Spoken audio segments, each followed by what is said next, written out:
Hello everyone, welcome to Disha classes. और जैसे कि आप सभी को पता है, दिशा क्लासेस यूट्यूब चैनल एक ऐसा प्लेटफॉर्म है जहां हम नेट कॉमर्स एग्ज़ाम और एस्टेट पीजीटी कॉमर्स एग्ज़ाम की प्रिपरेशन के लिए सभी सब्जेक्ट्स को chapter wise and topic wise cover कर रहे हैं। इन दोनों ही एग्ज़ाम्स की प्रिपरेशन के लिए दिशा क्लासेस पर हमने 11th क्लास का अकाउंट्स और side by side marketing subject को स्टार्ट कर रखा है। मार्केटिंग सब्जेक्ट हम फिलिप कोटलर की बुक 15th एडिशन से कवर कर रहे हैं। इसके 5 चैप्टर्स हम ऑलरेडी कंप्लीट कर चुके हैं, 6 चैप्टर हमने स्टार्ट कर रखा है। अगर आप फिलिप कोटलर के अकॉर्डिंग देखेंगे तो ये है हमारा chapter number 16, developing pricing strategies and programs. इस चैप्टर में हम प्राइस से रिलेटेड टॉपिक्स को कवर कर रहे हैं और इस चैप्टर के भी 6 पार्ट्स ऑलरेडी अपलोडेड हैं, आप प्लेलिस्ट विजिट कर सकते हैं। आज के वीडियो में हम डिस्कस करेंगे पार्ट 7 को। पार्ट 7 डिस्कस करने से पहले एक बार हम देख लेते हैं कि लास्ट पार्ट में हम क्या डिस्कस कर रहे थे। लास्ट पार्ट में हम डिस्कस कर रहे थे प्राइस फॉर सेटिंग प्राइस। हमने देखा कि कंपनीज को अपने प्राइस को सेट करने के लिए एक सिस्टमेटिक अप्रोच को फॉलो करना पड़ेगा। सिस्टमेटिक अप्रोच का मतलब था कि भी एक पूरा प्रोसेस है, उस प्रोसेस को फॉलो करके ही कंपनीज क्या करेंगी, अपने प्रोडक्ट का प्राइस सेट करेंगी। इस प्रोसेस में टोटल हमारे पास 6 स्टेप्स हैं। इन 6 स्टेप्स को हमें डिटेल में डिस्कस करना है, तो हम एक बार देख लेते हैं कि भी क्या क्या ये 6 स्टेप्स हैं। वैसे पिछली वीडियो में भी हमने देख लिया था, लेकिन एक बार देख लेते हैं। सबसे पहला स्टेप है सेलेक्टिंग प्राइसिंग ऑब्जेक्टिव। सबसे पहले प्राइस सेट करने के लिए कंपनीज को अपना प्राइसिंग ऑब्जेक्टिव सेलेक्ट करना पड़ेगा कि प्राइस से रिलेटेड उनका क्या ऑब्जेक्टिव है या किस ऑब्जेक्टिव को वो प्राइस के थ्रू अचीव करना चाहते हैं, उसे हम बोलेंगे प्राइसिंग ऑब्जेक्टिव। सेकेंड स्टेप हमारा होगा डिटरमाइनिंग डिमांड। जब हमने अपना प्राइसिंग ऑब्जेक्टिव सेलेक्ट कर लिया, उसके बाद हम ये देखेंगे कि मार्केट में हमारे प्रोडक्ट की क्या डिमांड है, क्योंकि जो आपके प्राइसेस और डिमांड का रिलेशनशिप है वो इनवर्स रिलेशनशिप है। तो आपको अपने प्रोडक्ट की डिमांड भी पता होनी चाहिए कि मार्केट में हमारे प्रोडक्ट की क्या डिमांड है। डिमांड डिटरमाइन करने के बाद थर्ड स्टेप हमारा होगा एस्टिमेटिंग कॉस्ट। अब थर्ड स्टेप में हम क्या करेंगे, हम अपने प्रोडक्ट की एक्चुअल कॉस्ट को एस्टिमेट करेंगे कि भी उस प्रोडक्ट को बनाने में कंपनी को क्या कॉस्ट आती है। फोर्थ स्टेप हमारा होगा कॉस्ट भी अब हमने एस्टिमेट कर ली, डिमांड को भी डिटरमाइन कर लिया, प्राइसिंग ऑब्जेक्टिव्स को भी सेट कर लिया। अब हम क्या करेंगे, हमारे जो कॉम्पिटिटर्स हैं उनके प्राइजेस को, उनकी कॉस्ट को, उनके ऑफर्स को हम क्या करेंगे, analysing competitors prices, cost and offers. हम अपने कॉम्पिटिटर्स के प्राइजेस को, ऑफर्स को, कॉस्ट को स्टडी करेंगे। और फिफ्थ स्टेप हमारा इसके बाद होगा सेलेक्टिंग प्राइसिंग मेथड। बहुत सारे प्राइसिंग मेथड्स हैं प्राइस सेट करने के लिए, तो हम क्या करेंगे, उन सभी मेथड्स में से किसी एक प्राइसिंग मेथड को सेलेक्ट कर लेंगे। प्राइसिंग मेथड सेलेक्ट करने के बाद उसी प्राइसिंग मेथड की हेल्प से हम फाइनली अपना फाइनल प्राइस सेलेक्ट कर देंगे, या आप कह सकते हैं सेट कर देंगे। तो ये था हमारा पूरा प्रोसेस प्राइस सेट करने के लिए, जिसमें टोटल 6 स्टेप्स थे। और इस 6 स्टेप में से फर्स्ट स्टेप को हमने स्टार्ट कर रखा है। तो सबसे पहले स्टेप पे आते हैं, सेलेक्टिंग प्राइसिंग ऑब्जेक्टिव्स। सबसे पहले तो जो कंपनी का प्राइस होगा प्रोडक्ट का, वो डिपेंड करता है कि भी उस कंपनी का प्राइसिंग ऑब्जेक्टिव क्या है। तो प्राइसिंग ऑब्जेक्टिव टोटल हमारे पास 6 प्राइसिंग ऑब्जेक्टिव्स हैं। तो ये डिपेंड करते हैं कि भाई सिचुएशन क्या है, मार्केट की कंडीशंस कैसी हैं, आपकी कंपनी की कंडीशंस कैसी हैं, आपका प्रोडक्ट कैसा है, उन सारे फैक्टर्स पे डिपेंड करेगा आपका प्राइसिंग ऑब्जेक्टिव, और प्राइसिंग ऑब्जेक्टिव पे डिपेंड करेगा आपका फाइनल प्राइस। तो अगर हम देखें तो जो हमारी सिचुएशंस हैं, सिचुएशंस कह सकते हैं आप, कंडीशंस कह सकते हैं, इनके ऊपर तो हमारा डिपेंड करेगा ऑब्जेक्टिव कि भी हमारा प्राइसिंग का क्या ऑब्जेक्टिव होगा, और इस प्राइसिंग ऑब्जेक्टिव के ऊपर हमारा डिपेंड करेगा कि भी हमारा फाइनल प्राइस क्या होगा प्रोडक्ट का। क्लियर? तो एक एग्जांपल लेते हैं।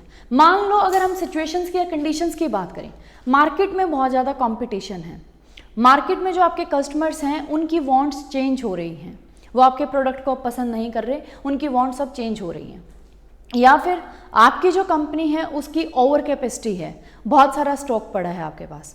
तो इस केसेस में आपका जो ऑब्जेक्टिव होगा वो क्या होगा, क्या यहाँ आपका ऑब्जेक्टिव प्रॉफिट अर्न करना होगा? नहीं। ऐसी सिचुएशंस में हमारा ऑब्जेक्टिव होगा, हमें मार्केट में सर्वाइवल चाहिए, हमें सिर्फ मार्केट में अपने बिजनेस को स्टे करवा के रखना है, हमें सिर्फ अपने बिजनेस को सर्वाइव करवाना है। इस सर्वाइवल की वजह से अब आपके कस्टमर की वांट्स चेंज हो रही है, आपके पास ओवर कैपेसिटी भी पड़ी है, आपके कॉम्पिटिटर्स भी बहुत ज़्यादा हैं मार्केट में, तो आपका सर्वाइवल ऑब्जेक्टिव की वजह से जो प्राइस होगा वो कैसा होगा, लो। तो आप देखो कि भी मार्केट की सिचुएशंस या आपकी कंपनी की सिचुएशंस कह सकते हैं या प्रोडक्ट कह सकते हैं, बहुत सारे फैक्टर्स हैं, उनके ऊपर आपका डिपेंड करता है आपका ऑब्जेक्टिव क्या होगा, आपका प्राइसिंग ऑब्जेक्टिव क्या होगा, या प्राइस के थ्रू आप किस ऑब्जेक्टिव को अचीव करने की सोच रहे हैं। यहाँ हम सर्वाइवल ऑब्जेक्टिव को अचीव करने की सोच रहे हैं प्राइस के थ्रू, तो इसीलिए हमने अपना प्राइस कैसा रखा, लो। क्लियर? तो यहां से हमें ये सीक्वेंस समझ आ गई। तो एक ऑब्जेक्टिव हमारा क्या हो सकता है, सर्वाइवल, ये हम पिछले वीडियो में डिस्कस कर चुके हैं। अगर हम दूसरे ऑब्जेक्टिव की बात करें, मान लो आपकी कंडीशंस अच्छी चल रही हैं, मार्केट में आपके कॉम्पिटिटर्स भी बहुत कम हैं, आपके पास ओवर कैपेसिटी भी नहीं है, आपका प्रोडक्ट बहुत अच्छा है, या और भी बहुत सारे फैक्टर्स हैं, तो उस केस में यहाँ जो सिचुएशंस को देख के हमारा ऑब्जेक्टिव हो सकता है कि, या किसी भी कंपनी का ऑब्जेक्टिव हो सकता है, maximum current profit. Maximum current profit का मतलब है कि भी ये कंपनी चाहती है कि भी उसके करंट प्रॉफिट्स मैक्सिमम हो, वो फ्यूचर के प्रॉफिट्स पे इतना एम्फेसाइज नहीं कर रही, उनका जो पूरा एम्फेसिस है वो है करंट प्रॉफिट पे, और वो करंट प्रॉफिट को मैक्सिमम करना चाहती है कि भी जो भी मिल रहा है मार्केट से उठा लो, या मार्केट से जितना भी बटोरा जाए उतना आप प्रॉफिट बटोर लो। तो इस केस में हमारे जो ऑब्जेक्टिव है, इसके बेस पे हमारा जो प्राइस होगा वो कैसा सेट होगा, हाई। तो ये देखें कि भी कंडीशंस और सिचुएशंस के ऊपर डिपेंड करता है कि भी हमारा ऑब्जेक्टिव क्या होगा, जिसे हम बोलेंगे प्राइसिंग ऑब्जेक्टिव, क्योंकि इस ऑब्जेक्टिव को हम किसके थ्रू अचीव करेंगे, प्राइसिंग के थ्रू, या हम प्राइस ऐसा डिसाइड करेंगे जिससे हमारा ये ऑब्जेक्टिव फुलफिल हो जाए, इसलिए इन्हें बोला जाता है प्राइसिंग ऑब्जेक्टिव। तो हमने क्या किया, प्राइस हाई सेट कर दिया। क्लियर? तो ये दूसरा ऑब्जेक्टिव हमने देख लिया कि भी कंपनीज का दूसरा ऑब्जेक्टिव क्या हो सकता है, मैक्सिमम करंट प्रॉफिट, और उनके बेसिस पे ही उनका फाइनल प्राइस लास्ट में जाके जब सेट होगा तो वो नॉर्मली कैसा होगा, हाई। क्लियर? ये दोनों ही ऑब्जेक्टिव्स हम पिछली वीडियो में डिस्कस कर चुके हैं। आज हम जो रिमेनिंग 4 ऑब्जेक्टिव्स हैं हमारे प्राइसिंग को लेके, उनको हम डिस्कस करेंगे आज की वीडियो में। तो स्टार्ट करते हैं थर्ड ऑब्जेक्टिव से। तो थर्ड ऑब्जेक्टिव हमारा क्या हो सकता है, या कंपनीज का क्या हो सकता है, तो कुछ कंपनीज का ऑब्जेक्टिव हो सकता है maximum market share.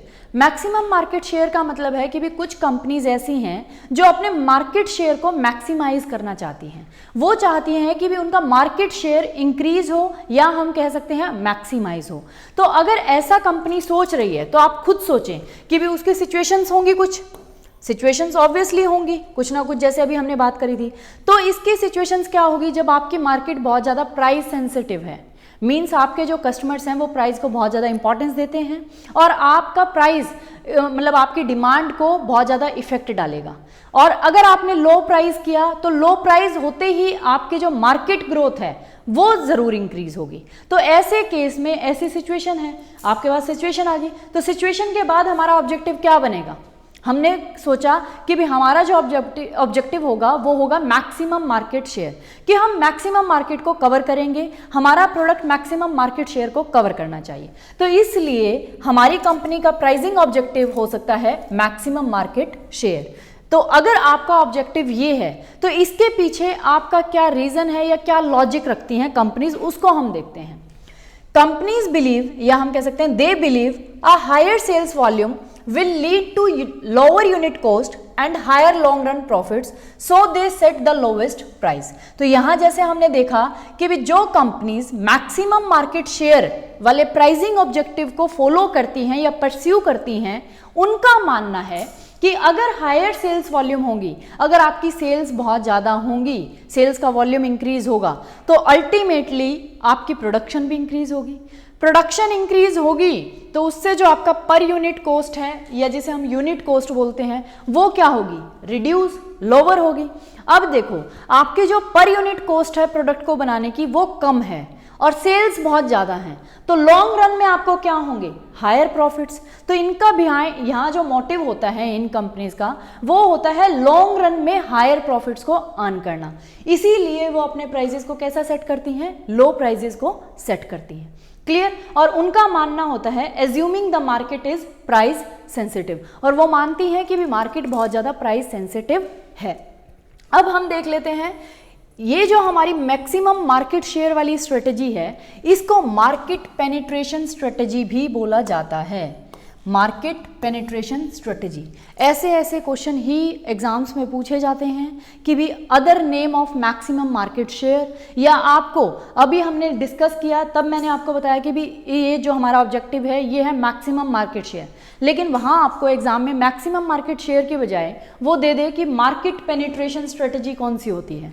Market penetration strategy वही होती है कि आपकी कंपनी मैक्सिमम मार्केट के शेयर को कवर करना चाहती है या वो अपने मार्केट शेयर को इंक्रीज करना चाहती है, उसे ही हम बोलते हैं मार्केट पेनिट्रेशन स्ट्रेटजी। कि भी आप पूरे मार्केट पे पेनिट्रेट करना चाहते हैं, अपना ही हक जमाना चाहते हैं, और इसीलिए आप प्राइजेस कैसे सेट करते हैं, लो। और आपका इसके पीछे लॉजिक क्या होता है, अगर हम प्राइजेस लो करेंगे सेल्स इंक्रीज होंगी, सेल्स इंक्रीज होगी तो प्रोडक्शन भी इंक्रीज होगी, और जब प्रोडक्शन इंक्रीज होगी तो जो हमारी पर यूनिट कॉस्ट है वो कम आएगी, और सेल्स ज़्यादा हो रही है तो लॉन्ग रन में हमें कैसे प्रॉफिट्स होंगे, हायर। तो इस लॉजिक के साथ ये कंपनीज अपना जो प्राइसिंग ऑब्जेक्टिव सेट करती हैं वो होता है मैक्सिमम मार्केट शेयर, या हम कह सकते हैं मार्केट पेनिट्रेशन, कि इनको मार्केट को पेनिट्रेट करना है। क्लियर। अब हम देख लेते हैं कंडीशंस। इस स्ट्रेटेजी का एग्जाम्पल है टेक्सास इंस्ट्रूमेंट। क्लियर। उसके बाद अगर हम बात करें कंडीशंस की ये आपकी स्ट्रेटेजी किन किन कंडीशंस पे आप अप्लाई कर सकते हैं, या कहाँ ये स्ट्रेटेजी बेस्ट काम करेगी अगर आपने इन कंडीशंस में अप्लाई किया तो। क्लियर। तो पहली कंडीशन है the market is high price sensitive and low price stimulates the market growth. ये मैंने आपको स्टार्टिंग में भी एग्जांपल दिया था जब सिचुएशन का, कि भी जब आपका मार्केट बहुत ज़्यादा प्राइस सेंसिटिव हो और अगर आपने लो प्राइस सेट कर दिया तो वो आपके मार्केट ग्रोथ को स्टिमुलेट करेगा या बढ़ावा देगा। तो ऐसे सिचुएशन में आप इस पॉलिसी को अडॉप्ट कर सकते हैं, या ये बेस्ट पॉलिसी वहाँ होगी। क्लियर। दूसरी सिचुएशन हो सकती है या कंडीशन हो सकती है production and distribution cost fall with the accumulated production experience, या फिर जब आपकी प्रोडक्शन बढ़े और प्रोडक्शन बढ़ने के साथ साथ आपकी प्रोडक्शन और डिस्ट्रीब्यूशन कॉस्ट फॉल कर जाए, तो उन केसेस में या उन सिचुएशन में भी आप मैक्सिमम मार्केट शेयर के प्राइसिंग ऑब्जेक्टिव को फॉलो कर सकते हैं। तीसरी सिचुएशन हो सकती है लो price discourage actual and potential competition, या फिर आपने अपना प्राइस लो रखा है, इसको देख के आपका एक्चुअल या जो फ्यूचर में होने वाला कंपटीशन है वो कैसा हो जाएगा, डिस्करेज। क्योंकि लोगों को लगेगा कि भी इस बिजनेस में क्या बच रहा है, इनका तो प्राइस ही इतना लो सेट कर रखा है, इस प्रोडक्ट का तो प्राइस इतना कम है, तो क्या मार्जिन बचता होगा। तो लो प्राइस सेट करने की मतलब करने के साथ साथ आप अपने एक्चुअल और पोटेंशियल कंपटीशन को क्या कर सकते हैं, डिस्करेज कर सकते हैं। अगर आपको ये करना है तो भी आपको मैक्सिमम मार्केट शेयर वाली प्राइसिंग ऑब्जेक्टिव को फॉलो या अडॉप्ट करना चाहिए। क्लियर। तो ये तीन सिचुएशंस थी, कंडीशंस थी जहां हम मैक्सिमम मार्केट शेयर वाली प्राइसिंग ऑब्जेक्टिव को फॉलो कर सकते हैं, अडॉप्ट कर सकते हैं। क्लियर। अब हम चलते हैं हमारे नेक्स्ट प्राइसिंग ऑब्जेक्टिव पे। कुछ कंपनीज का प्राइसिंग ऑब्जेक्टिव हो सकता है maximum market skimming. Maximum market skimming का क्या मतलब है, अगर हम सिंपल लैंग्वेज में बात करें तो इसमें जो कंपनीज होती हैं वो सोचती हैं कि मार्केट को स्कीम कर लो। स्कीम का मतलब है उसकी क्रीम को उठा लो, मीन्स जो भी मिल रहा है जल्दी से उठा लो। जैसे हमारा मैक्सिमम करंट प्रॉफिट वाला ऑब्जेक्टिव था, वैसे ही हमारा क्या है, मैक्सिमम मार्केट स्कीमिंग। ये जो हमारा प्राइसिंग ऑब्जेक्टिव है ये हमारे थर्ड ऑब्जेक्टिव जो इससे पहले अभी हमने डिस्कस किया है, मैक्सिमम मार्केट शेयर, या हम बोल सकते हैं मार्केट पेनिट्रेशन स्ट्रेटजी, उसके बिल्कुल अपोजिट है। क्योंकि मार्केट पेनिट्रेशन स्ट्रेटजी में आप क्या चाह रहे थे कि आपका मार्केट का शेयर इंक्रीज हो, इसीलिए आप लो कॉस्ट को या लो प्राइस को फॉलो कर रहे थे, आप अपना प्राइस लो सेट कर रहे थे। लेकिन मार्केट स्कीमिंग उसका उल्टा है, आपको यहाँ मार्केट शेयर को इंक्रीज नहीं करना, आप क्या कर रहे हैं, मैक्सिमम मार्केट स्कीमिंग, कि भी जो भी मार्केट से लूटा जा रहा है उसको लूट लो। मीन्स आप मार्केट से जो ऊपर की क्रीम है उसको उठाना चाहते हैं, उसको लेना चाहते हैं। क्लियर। तो देखते हैं और ये स्ट्रेटजी कौन सी कंपनीज फॉलो करेंगी? अब आप खुद देखें कि भी आप सोच रहे हैं जो भी मार्केट से मिल रहा है जल्दी से जल्दी और जल्दी से जल्दी उठाने के लिए अब आपके पास कुछ सिचुएशंस होंगी। क्लियर? फॉर एग्जाम्पल आपकी टेक्नोलॉजी बहुत अच्छी है या आपने ही वो लॉन्च करी है, कोई नया प्रोडक्ट आई है, न्यू प्रोडक्ट की डेवलपमेंट हुई है, वो आज तक मार्केट में था ही नहीं। जैसे हम एग्जाम्पल ले लेते हैं, जब मोबाइल फोन्स आए उससे पहले क्या था, लैंडलाइंस थे। तो जैसे ही मोबाइल फोन्स ने एंट्री करी तो वो नया प्रोडक्ट था। अब नया प्रोडक्ट है तो आप क्या करेंगे? आपका ऑब्जेक्टिव क्या होगा? Pricing objective maximum market skimming, कि मार्केट से जल्दी से क्रीम को उठा लो, कहीं कॉम्पिटिटर्स और ऐसे प्रोडक्ट को लॉन्च ना कर दें और हमारा प्रोडक्ट का जो प्रॉफिट हमें मिलना चाहिए वो ना मिले। तो इस केस में हमारा जो ऑब्जेक्टिव होगा वो होगा मैक्सिमम मार्केट स्कीमिंग। और मैक्सिमम मार्केट स्कीमिंग अगर आपका ऑब्जेक्टिव है तो आपका प्राइस कैसे सेट होगा? हाई। क्लियर? तो सिचुएशन के ऊपर डिपेंड किया, क्योंकि हमारा प्रोडक्ट यूनिक था, मार्केट में फर्स्ट टाइम लॉन्च हुआ था, उस जैसा प्रोडक्ट मार्केट में नहीं है। इसीलिए इसी सिचुएशन की वजह से हमारा ऑब्जेक्टिव क्या बना प्राइसिंग का? Maximum market skimming. Maximum market skimming अगर हमारा ऑब्जेक्टिव है तो हमारा प्राइस कैसा सेट होगा? हाई। क्लियर? ये था इसका कंसेप्ट। देख लेते हैं। Companies unveiling a new technology favour setting high prices to maximise market skimming. ऐसी कंपनीज जो एक नई टेक्नोलॉजी को फेवर कर रही हैं या एक नई टेक्नोलॉजी लेके आई हैं, वो फेवर करती हैं कि भी स्टार्टिंग में हम कैसा प्राइस रखें, हाई प्राइस को सेट करें ताकि वो मैक्सिमम मार्केट स्कीमिंग को कैप्चर कर सके। वो चाहते हैं कि भी हमारी टेक्नोलॉजी अभी नई है, अभी मार्केट में ऐसा कोई प्रोडक्ट नहीं है, तो हम क्या करते हैं, स्टार्टिंग में एक हाई प्राइस रख लेते हैं और उस हाई प्राइस की वजह से हम मैक्सिमम मार्केट से स्कीमिंग, उसकी क्रीम या उसके प्रॉफिट्स को उठा लेंगे। अगर हमारे बाद मान लो कोई दूसरी कंपनी, हमारा कॉम्पिटिटर वैसी ही टेक्नोलॉजी का कोई प्रोडक्ट लॉन्च भी कर देता है तो हमें नुकसान नहीं होगा, क्योंकि हमने पहले ही मार्केट से क्रीम को तो उठा लिया। अब कस्टमर्स इतना प्रॉफिट हमें दे चुके हैं कि भी हमें कोई लॉस नहीं होगा अगर कॉम्पिटिटर भी मार्केट में आ जाता है तो। क्लियर? उसके बाद है, जैसे हमने एग्जांपल लिया मोबाइल फोन्स का, या जब सोनी की HD टीवी आए थे जापान में, तो उनकी जो LED का इसका HD टीवी का रेट आया था वो कुछ था $5000 के अराउंड। लेकिन जैसे ही कॉम्पिटिटर्स ने मार्केट में एंटर किया उसके बाद प्राइसेस गिरते गए और बाद में वही LED जो आपको $5000 की मिल रही थी वो आपको $500 में अवेलेबल थी। तो इसीलिए इस स्ट्रेटजी को कहा जाता है मैक्सिमम मार्केट स्कीमिंग, कि भी जो भी मिल रहा है उसको स्कीम कर लो, उसको उठा लो। लेकिन ये स्ट्रेटजी आपके लिए खतरा भी हो सकती है।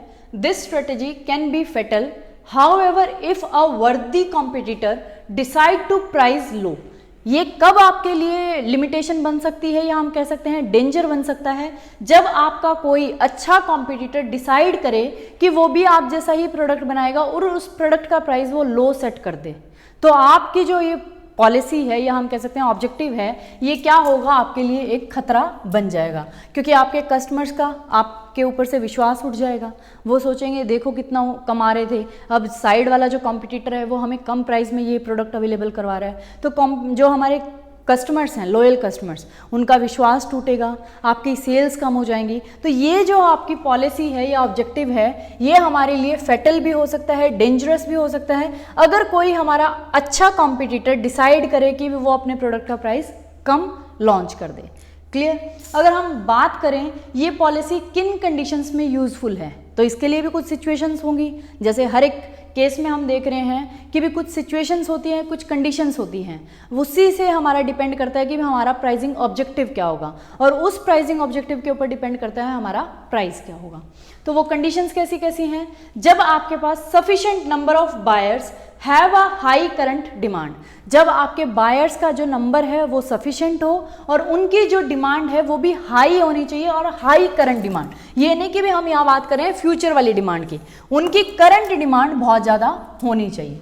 दूसरा केस हो सकता है the unit cost of producing a small volume are high enough to favour this policy, या फिर जब आपकी एक कॉस्ट, मतलब एक प्रोडक्ट बनाने की जो प्रोडक्शन कॉस्ट है वो बहुत ज़्यादा आ रही हो, या फिर जब आप स्मॉल वॉल्यूम में बना रहे हैं, लिमिटेड प्रोडक्शन कर रहे हैं, तो जो आपकी कॉस्ट ऑफ प्रोडक्शन है वो बहुत ज़्यादा हाई इनफ है और उसकी वजह से आप हाई प्राइस को सेट कर रहे हैं, जो उसको मतलब हम कह सकते हैं कंपनसेट कर रहा है, क्योंकि उसकी प्राइस ही इतनी आ रही है, तभी आप उसका प्राइस क्या रख रहे हैं, हाई सेट कर रहे हैं।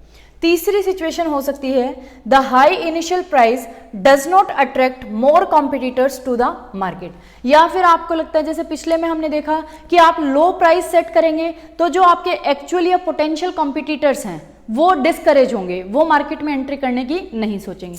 ऐसे ही अगर आप हाई इनिशियल प्राइस भी रख देंगे तो भी कॉम्पिटिटर्स क्या होंगे, वो अट्रैक्ट नहीं होंगे कि वो मार्केट में एंटर करें, क्योंकि उनको लगेगा कि भी देखिए इसकी तो कॉस्ट ही इतनी हाई है, तभी इतना हाई प्राइस सेट करा होगा कंपनी ने, और अगर इतना हाई प्राइस है तो हम तो इनको कॉम्पीट कर ही नहीं पाएंगे। तो आपके कॉम्पिटिटर्स क्या होते हैं, अट्रैक्ट नहीं होते अगर आप हाई इनिशियल प्राइस सेट करते हैं।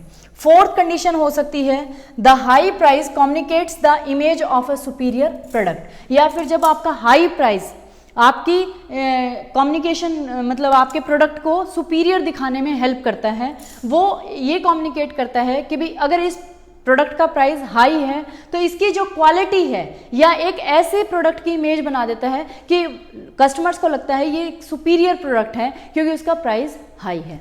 तो जो हमारा हाई प्राइस है वो कंज्यूमर्स को कम्युनिकेट करता है आपके प्रोडक्ट की इमेज के बारे में कि ये हाई क्वालिटी इमेज का प्रोडक्ट है और आप इसे परचेज करें, और इसका हाई प्राइस इसीलिए है क्योंकि ये एक सुपीरियर प्रोडक्ट है। क्लियर।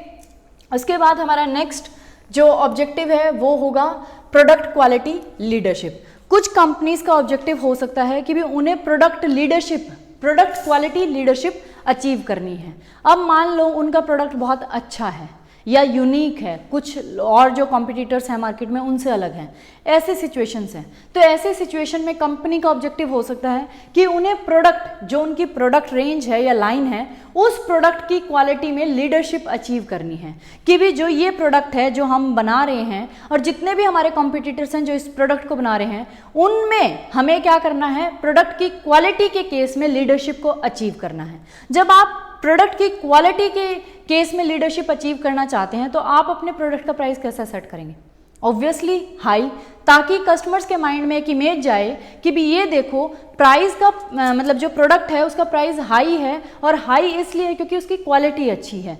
तो आप क्वालिटी लीडरशिप को अचीव करना चाहते हैं तो आप ऑटोमेटिकली अपना प्राइस कैसा सेट करेंगे, high. Clear. A company might aim to be the product quality leader in the market. एक कंपनी एम बना सकती है या उसका ऑब्जेक्टिव हो सकता है कि वो मार्केट में प्रोडक्ट की जो भी उसका प्रोडक्ट है उसका क्वालिटी लीडर बनना चाहती है।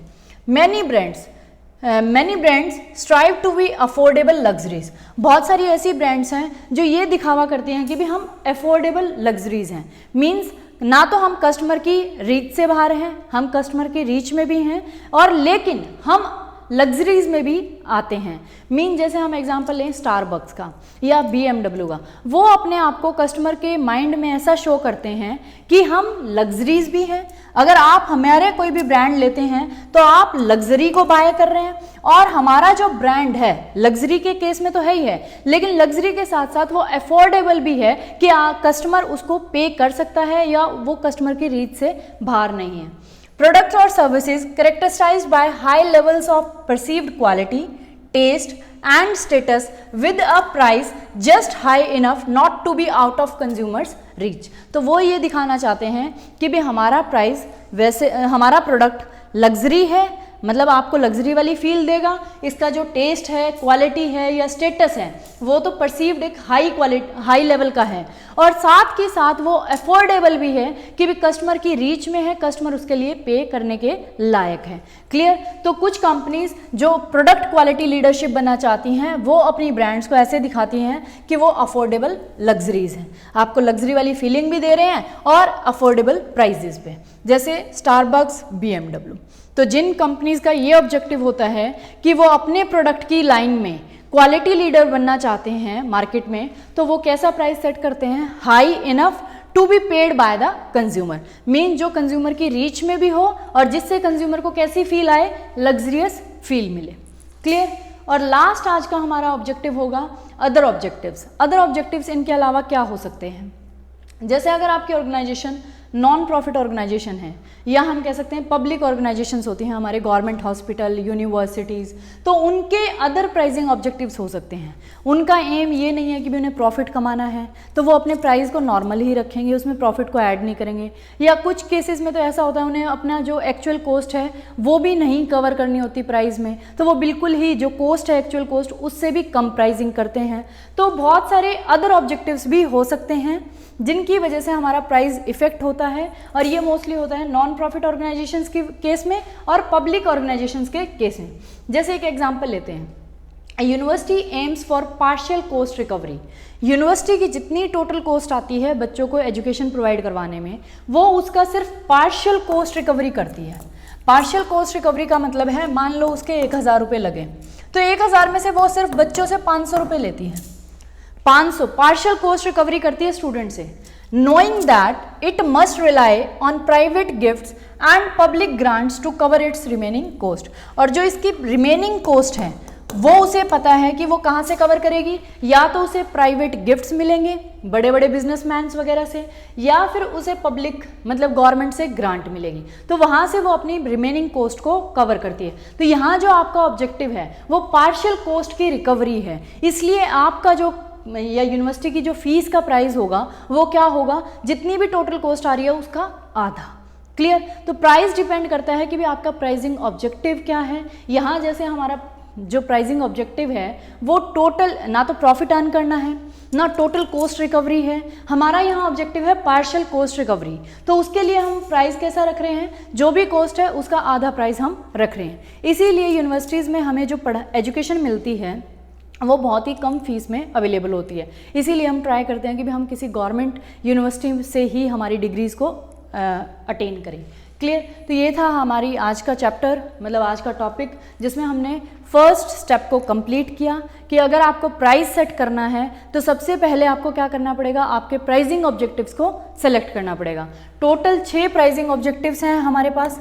6 प्राइसिंग ऑब्जेक्टिव्स में से हमने देखा कि भी जो भी हमारा ऑब्जेक्टिव हो, मान लो सर्वाइवल हो सकता है, या मैक्सिमम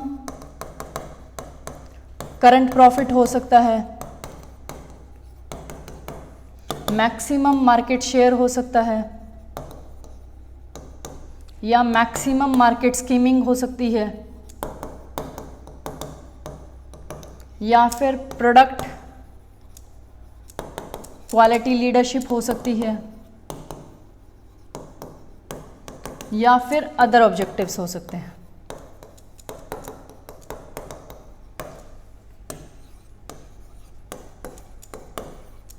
तो ये देखिए, ये हमारे 6 प्राइसिंग ऑब्जेक्टिव्स हैं जिनको हमने अभी डिस्कस किया है। इन 6 प्राइसिंग ऑब्जेक्टिव्स में से कंपनी किसी भी एक ऑब्जेक्टिव को सेलेक्ट कर सकती है और इसके बेसिस पे ही उनका प्राइस सेट होगा। जैसे फॉर एग्जांपल सर्वाइवल है तो प्राइस कैसा होगा, लो। मैक्सिमम करंट प्रॉफिट चाहिए तो हाई। मैक्सिमम मार्केट शेयर मतलब कस्टमर्स को अट्रैक्ट करना है ताकि आपका मार्केट शेयर इंक्रीज हो तो प्राइस कैसा होगा, लो। मैक्सिमम मार्केट स्कीमिंग मींस अभी अभी मार्केट की क्रीम को, ऊपर वाली क्रीम को उठाना है, आपकी टेक्नोलॉजी नई है, बाद में तो क्या पता कॉम्पिटिटर्स आ जाएं, तो आप मैक्सिमम मार्केट स्कीमिंग चाहते हैं तो प्राइस कैसा होगा, हाई। प्रोडक्ट क्वालिटी लीडरशिप चाहते हैं तो भी कैसा होगा, हाई, ताकि आपके कस्टमर के माइंड्स में एक इमेज आए आपकी प्रोडक्ट की कि इसका प्राइस हाई है तो क्वालिटी भी कैसी होगी, हाई।